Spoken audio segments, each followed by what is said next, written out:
최근 금은방을 노린 범죄가 잇따르고 있습니다. 비교적 보안이 취약한 1, 2인 매장이 주로 표적이 되고 있고 이 청소년이 가담한 사례까지 늘고 있는데요.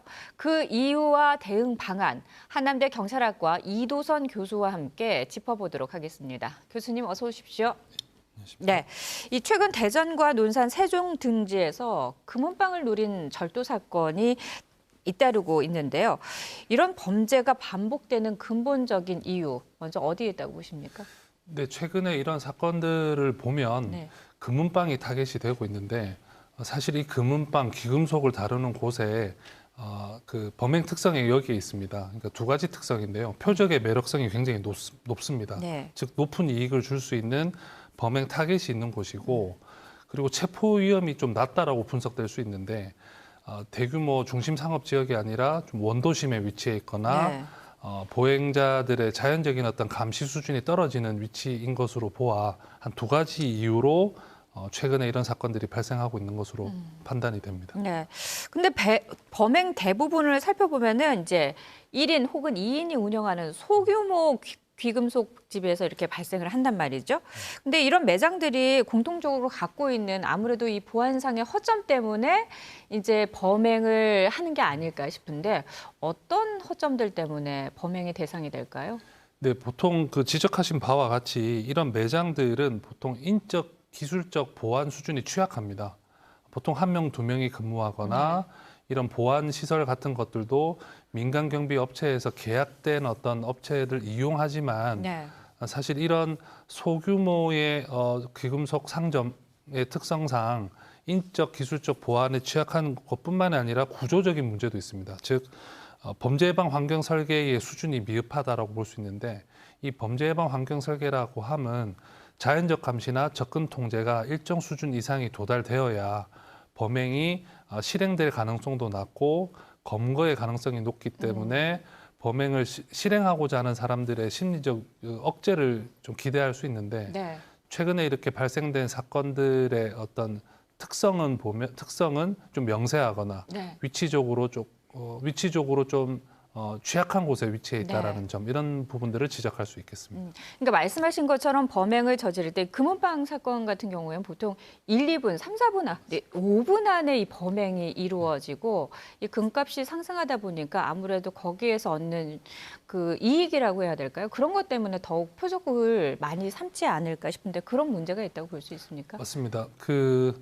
금은방을 절도하는 것은 사실 검거율로 따지자면 거의 100% 검거가 되는 사안임에도 불구하고 뭐 노상에서 강도를 한다든지 침입 절도를 하는 것보다는 이 범행 대상 자체가 고가의 귀금속 같은 것들이기 때문에 부피도 작고 이것을 현금화할 수 있는 방안들 지금 온라인상에서 다양한 뭐 중고 거래라든지 해외 거래라든지 또는 기타 불법 이런 사이트에서 거래되는 이런 것들의 판로가 사실은 많기 때문에 여전히 검거의 위험성은 굉장히 높습니다만은 여전히 매력적인 표적으로 인식되어서 이런 범행을 시도하는 사례들이 나타나게 되고요. 또 최근에 이런 사회 경제적인 불안을 느끼는 계층이라든지 이런 세대 혹은 굉장히 어떤 절박한 어떤 상황에 몰려 있는 경우 기왕 범행하게 될 때 조금 더 뭐랄까요? 검거의 가능성보다는 이 범행으로부터 얻는 이익이 크다고 판단해서 실행에 옮기는 경우로 우리가 분석해 볼 수 있을 것 같습니다. 그 교수님께서 아까 말씀하신 표적의 매력성이라는 게 그런 그렇습니다. 이유 때문이겠죠. 근데 해외 같은 경우에는 이런 문제가 있기 때문에 이중문 시스템이나 신분 확인 절차 등 자체적으로 보안을 강화하기도 한다고 하는데 우리 같은 경우에는 문제 영세 사업자인 경우에는 1, 2인 특히나 보안 같은 경우에는 더더욱 많은 비용을 들일 수가 없다는 말이죠. 국내에서도 그렇다면 어떤 방식으로 효과적으로 이 보안을 좀 높일 수 있을까요?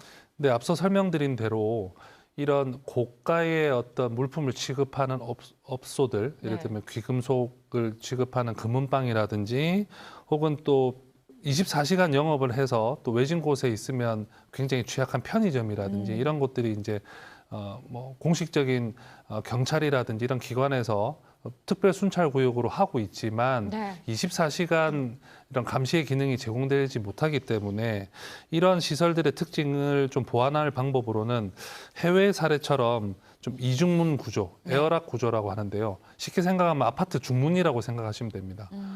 메인 게이트도 있고 네. 들어올 때 또 다른 문이 하나 더 있는 거죠. 그렇게 되면은 정상적인 그 거래를 목적으로 하는 오시는 분들에게는 이것이 심리적으로 위축되지 않지만 네. 여기서 수분 안에 범행을 성공시키고 도주해야 되는 사람의 입장에서는 이러한 상황이 있을 때 사람이 있을 때 비상벨 등의 어떠한 장치로 터치가 되면 네. 중문이 자동으로 잠긴다든지 네. 이런 형태가 되는 것들이 미리 알람이 가 있고 그런 것들에 대한 보안에 대한 것들이 좀 그 상점 앞에 이렇게 게시가 되어 있으면 네. 심리적인 위축이나 억제가 되기 때문에 이런 방안들을 통해서 조금 범행의 기회나 이런 것들을 억제시킬 수 있겠고요. 최근에 이제 그 사람의 이상 행동, 모자를 쓰거나 마스크를 쓰거나 장시간 배회한다거나 또 불필요하게 그 점원에게 긴 시간 대화를 한다든지 이상 행동 같은 것들을 탐지하고 분석하는 이런 AI 기법을 도입한 이런 시스템들을 좀 도입하면 좋은데 지적하신 바와 같이 이런 귀금속 업체들이 사실 영세하고 네. 동네에 위치해 있고 위치적으로도 사람들의 보행이 많지 않기 때문에 이런 설비 투자나 보안 수준을 높이기에는 사실 어렵습니다. 그래서 결론적으로는 이런 비상벨이나 경보 시스템, 보안 시스템을 그 지역 상권의 업주들이 공동으로 좀 투자해서 하는 방안이 있겠고 이것은 이제 개인 상업 시설이기 때문에 국가나 지자체가 어떻게 해주기에는 좀 한계가 있습니다. 그래서 이런 심리적인 억제가 될 수 있는 위치에 또 범행의 어떤 물리적인 어떤 억제력을 주기 위한 이런 범죄 예방 환경 설계, 요즘에 각광을 받고 있는 셉테드 기법 등을 적용해서 자연적 감시도 잘 될 수 있는 위치에 점포를 배치시키는 것도 방법이겠습니다. 네, 그런 부분들은 금은방에서 좀 이렇게 참고하시면 좋을 것 같다는 생각이 드네요. 오늘 말씀은 여기까지 듣도록 하겠습니다. 고맙습니다.